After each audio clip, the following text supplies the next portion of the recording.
전세 놓은 집주인, 이분 사항을 진짜 날벼락을 맞았다라고 표현하는 게 맞을 것 같습니다. 전세금 2억 5천만 원, 만기도 안 됐는데요. 갑자기 마련을 해야 했습니다. 왜 이런 일이 벌어졌을까요? 네, 여러분에게도 충분히 벌어질 수 있는 일입니다. 자, 지금 전세를 놓고 계신 분이라면 오늘 영상 꼭 보시기 바랍니다. 여러분, 250만 원도 아닌 2억 5천만 원을 갑자기 마련하라고 하면 어떻게 하시겠습니까? 적금을 깨야 할까요? 대출을 받아야 할까요? 아니면 금매로 다른 자산까지 팔아야 할 수도 있습니다. 그 사이 그 이자, 그 손실 전부 다 내 돈이죠. 게다가 집이 꽁꽁 묶여서 월세 한 푼도 못 받고 끝이 언제일지 모르는 소송까지 시작해야 했습니다. 우리가 보통 이제 전세 사기 하면 보증금을 돌려받지 못하는 세입자만 생각하죠. 오늘은 정반대입니다. 세입자가 아니라 전세를 놓은 집주인이 세입자에게 당한 이야기입니다. 지금 전세 놓고 계신 분들 중에 특히 법인에게 전세를 놓고 계신 분, 또 여러분의 등기부 등본에 전세권이 설정되어 있다면 이 사건에 여러분도 닥칠 수 있는 일입니다. 오늘 영상 끝까지 보시면요, 이 집주인에게 왜 이런 일이 벌어졌는지, 그리고 이 수법을 막는 방법은 무엇인지 정확히 알려드리겠습니다. 오늘 영상 끝까지 보신 분들을 위해서 선물 준비했습니다. 오늘 내용 쉽고 자세히 정리한 이 전자책 무료로 드리고요, 또 핵심만 그림으로 뽑은 이 자료도 무료로 드립니다. 영상 끝까지 보신 후에 아래 고정 댓글 링크 누르시면 받을 수 있습니다. 네, YTN 뉴스 기사입니다. 제목이 이렇습니다.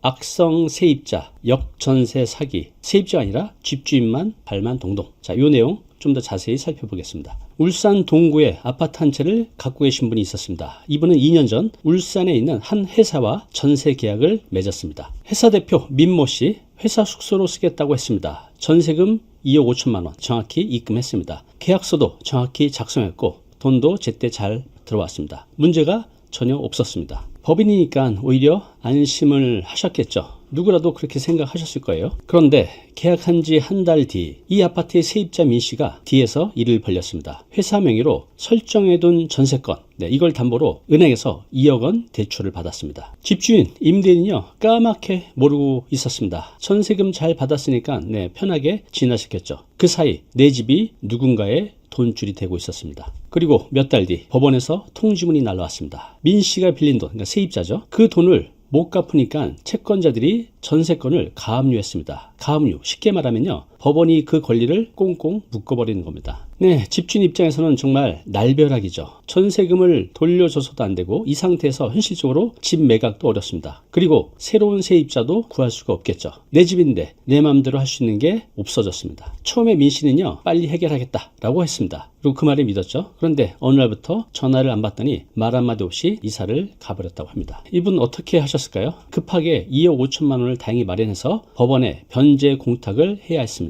변제 공탁, 쉽게 말하면요, 이 돈은 돌려줄 돈입니다 라고 법원에 맡겨두는 겁니다. 그리고 지금 소송에 들어가셨습니다. 듣는 것만으로 정말 답답합니다. 저도 이 사건 처음 접했을 때 이게 말이 되나 싶었는데요. 이런 일이 현실로 자주 일어나고 있습니다. 다시 말씀드리지만 전세금을 제대로 받고 계약서를 제대로 작성해도 일어날 수 있는 일입니다. 지금부터 보여드리는 것은요, 진짜 무섭습니다. 이 수법이 법적으로 가능했습니다. 어떻게 가능한지 두 가지 측면에서 보겠습니다. 첫 번째, 법인 명의로 전세 계약, 전세권 등기를 했습니다. 2억 5천만 원은 입금이 됐죠. 여기까지는 아무런 문제가 없어 보였습니다. 두 번째, 한 달 뒤 이 전세권을 담보로 임차인이 금융기관에서 2억 대출을 받았습니다. 집주인에게는 통지도 동의 요청도 없었습니다. 자, 여기서 이상하지 않습니까? 어떻게 세입자가 은행에 이 전세금 담보로 대출을 받을 수 있었을까요? 이게요, 법이 허용하고 있습니다. 민법 제306조 전세권의 처분에 관한 조항이 있습니다. 쉽게 말하면 이겁니다. 전세 들어온 세입자가 집주인의 허락 없이 전세권을 은행에 담보로 맡기고 돈을 빌릴 수 있다는 뜻입니다. 자, 여러분 기준으로 말씀드릴게요. 지금 전세 놓은 집, 전세권 등기해 주셨다면요, 세입자가 당장 오늘이라도 여러분의 집에 전세권을 담보로요, 대출을 받을 수 있다는 뜻입니다. 자, 그런데 여기서 한 가지가 더 있습니다. 민법 제371조 전세권을 목적으로 저당권을 설정할 수 있다는 조항입니다. 쉽게 말하면 집이 아니라 이 전세권이라는 권리 자체를 담보로 잡을 수 있다는 겁니다. 자, 세입자가 전세권에 저당을 잡히면 그 세입자가 빚을 못 갚을 때 어떻게 되죠? 채권자들이 전세권을 가압류합니다. 그러면 집주인은 그 집을 처분하기 어렵습니다. 새 세입자도 구할 수 없겠죠. 가압류 잡혀 있는데 누가 들어오겠습니까? 내 집이 꽁꽁 묶이는 겁니다. 자, 이 사건에서 민 씨가 이용한 건 딱 두 가지입니다. 첫 번째, 법인이니까 안전하게 받겠지라는 집주인의 신뢰입니다. 두 번째, 전세금을 정확히 입금받았기 때문에 의심할 여지가 없었겠죠. 바로 그런 안심을 노린 겁니다. 자, 이건요, 민씨만의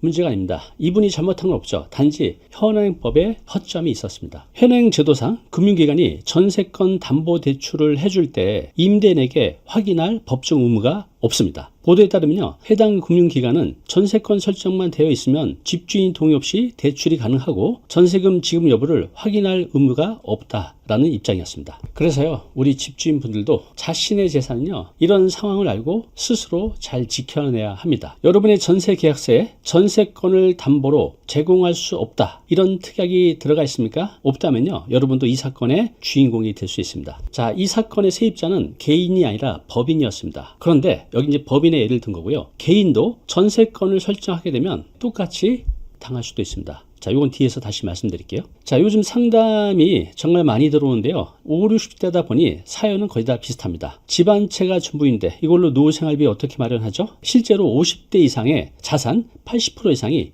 부동산에 묶여 있다고 합니다. 재산은 수억인데 정작 매달 생활비로 쓸 돈이 없는 거죠. 여러분은 어떠십니까? 그래서 집을 팔자니 갈 곳이 없고 또 들고 있자니 지금 재산세, 관리비, 매달 나가는 돈만 늘어나고 국민연금으로는 생활비가 턱없이 부족합니다. 그런데요, 이 상황을 바꾸신 분들이 실제로 많이 있습니다. 집을 팔지도 않고 그 집을 활용해서요, 매달 200에서 300만 원의 현금 흐름을 만드신 분들이 있습니다. 그분들이 쓴 방법 궁금하시죠? 제가 이번 오프라인 세미나에서 직접 알려드립니다. 집 한 채로 매달 300만 원 이상 만드는 현실적인 방법 7가지 하나하나 짚어드립니다. 뜬구름 잡는 얘기 아니라 여러분의 상황에서 바로 실행할 수 있는 것만 말씀드리겠습니다. 세미나 오신 분께는요, 많은 선물도 준비했으니까요, 참가 원하시는 분들은 설명란 또 고정 댓글 링크를 눌러서 지금 신청하시면 됩니다. 만약에 집주인 입장에서 전세 계약할 때 이런 신호 3가지가 있으면요, 조심하셔야 됩니다. 첫 번째는요, 법인 명의 전세 계약입니다. 법인에게 전세를 놓는 것, 자, 이것 자체가 위험하진 않아요. 그러나 법인은 개인과 다르다는 거죠. 자, 뭐가 다를까요? 개인 사업자는요, 주택임대차 보호법으로 보호를 받습니다. 즉 전입신고, 확정일자 이런 장치가 있죠.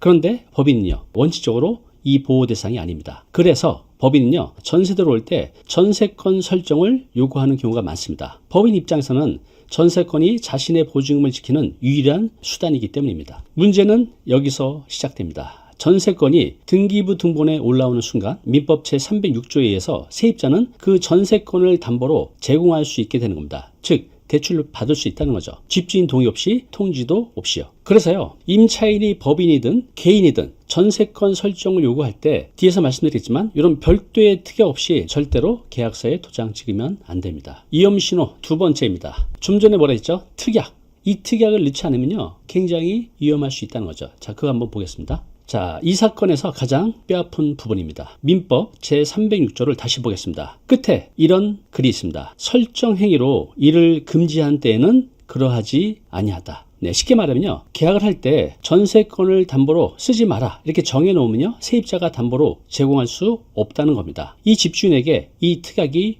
없었습니다. 만약에 이 특약 한 줄이 있었다면 2억 5천만 원이 묶이지 않았겠죠. 그런데 여기서 아셔야 될 게 있습니다. 방금 요 계약서에 특약 한 줄 넣는 거, 요것만으로는 부족합니다. 더 확실하게 할 수 있는 한 가지 방법이 더 있는데요, 요것까지 하시면 안전합니다. 뭐냐면요, 방금 말씀드린 요 특약 내용을 전세권 등기에도 함께 기재하는 겁니다. 법적으로 말하면 특약을 등기하지 않으면요, 은행이나 금융기관 같은 데서는 제3자에게는 나는 그런 약속 몰랐다 라고 주장할 수 있다는 거죠. 자, 세 번째 위험신호입니다. 여러분은 자신이 임대인인데 자신의 집의 등기부등본 확인 언제 해보셨습니까? 가끔 확인을 해봐야 됩니다. 이 집주인분은요, 전세 계약 후에 등기부등본 보지 않았습니다. 전세권이 설정된 뒤 세입자가 그 전세권에 저당권을 설정하면 등기부등본에 그 기록이 남습니다. 그래서 정기적으로 등기부등본을 떼어보셨다면 내 집 전세권에 왜 저당이 잡혔지 확인할 수 있었겠죠. 1,000원이면 뗄 수 있습니다. 인터넷에서요. 앞서 말씀드렸듯이 이건요, 법인만의 문제가 아닙니다. 임차인이 법인이 아니라 개인도 똑같습니다. 즉 전세권 설정은 법인뿐만 아니라 개인도 요청할 수 있습니다. 또 가끔 하고 있고요. 이렇게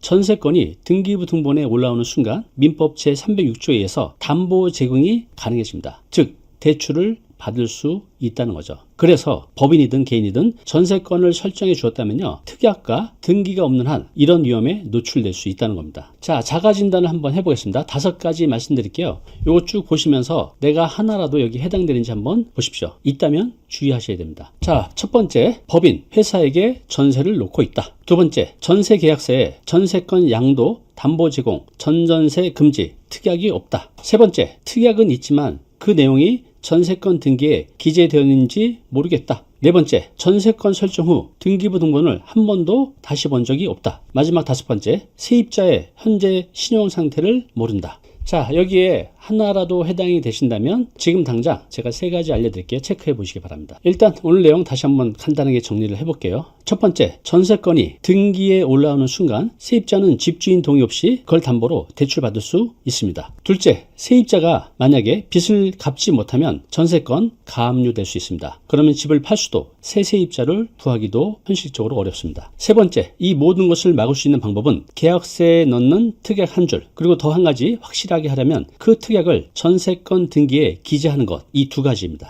자, 그러면 여러분들이 지금 하셔야 될 3가지 간단하게 알려드릴게요. 일단 인터넷 등기소 들어가면요, 전세 놓고 계신 집에 등기부 등본 열람할 수 있습니다. 발급은 1,000원이니까 부담 없이 할 수 있습니다. 전세권이 설정되어 있다면 그 전세권에 근저당이나 가압류가 추가로 걸려있는지 확인하시기 바랍니다. 깨끗하면 일단 안심이지만 특약이 없다면 아직 안전한 건 아닙니다. 두 번째, 현재 전세 계약서를 꺼내서 특약사항을 확인해 보세요. 전세권 양도, 담보 제공, 전전세 금지한다, 이런 문구가 있는지 찾아보세요. 만약에 없다면 세입자와 합의해서 특약을 추가해야 됩니다. 이걸 꼭 추진하시기 바랍니다. 앞으로 새로 전세 계약하실 때는요, 특히 법인과 계약하실 때는 반드시 이 특약을 넣기 바랍니다. 참고로 특약 문구 예시를 알려드리겠습니다. 이렇게 적으시면 됩니다. 임차인은 전세권을 제3자에게 양도하거나 담보로 제공할 수 없으며 전전세를 놓을 수 없다. 이를 위반할 경우 임대인은 전세 계약을 해지할 수 있다. 자, 그리고 한 가지 더 있다 그랬죠? 이 특약을 계약서에만 넣으면 반쪽짜리입니다. 전세권 설정 등기를 할 때 등기 신청서에 이 금지 내용을 반드시 기재해 달라고 법무사에게 요청하시기 바랍니다. 이렇게 등기로 기재되어 있어야 은행이나 금융기관도 이 전세권을 담보로 사용할 수 없습니다. 마지막 3번째, 이미 전세권이 설정되어 있는데 특약이 없는 분, 세입자와 합의가 안 되거나 등기부 등본에 이상한 내용을 발견하신 분, 법률구조공단 전화번호 132입니다. 여기 전화하시면 무료로 상담 받을 수 있습니다. 또 아니면 법무사나 변호사 상담도 권해드립니다. 자, 중간에 공지했죠? 내 집 한 채로 월 300 이상 만드는 7가지 방법. 많은 분들이 하고 있는데 모르시다면 이번 세미나에 꼭 참석하셔서 돈 걱정 없는 노후 만드시기 바랍니다. 자, 재산은 나라가 지켜주지 않습니다. 내가 지켜야 됩니다. 모르면 당할 수 있다는 거죠. 지금 주변에 전세 놓고 계신 분 있으면요, 이 영상 공유해 주시기 바랍니다. 오늘의 한 줄 메시지입니다. 아는 만큼 지키고 확인한 만큼 안전합니다.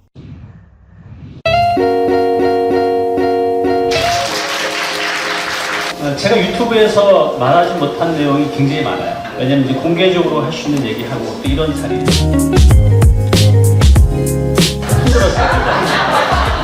그래서 50대 초반으로 보이시는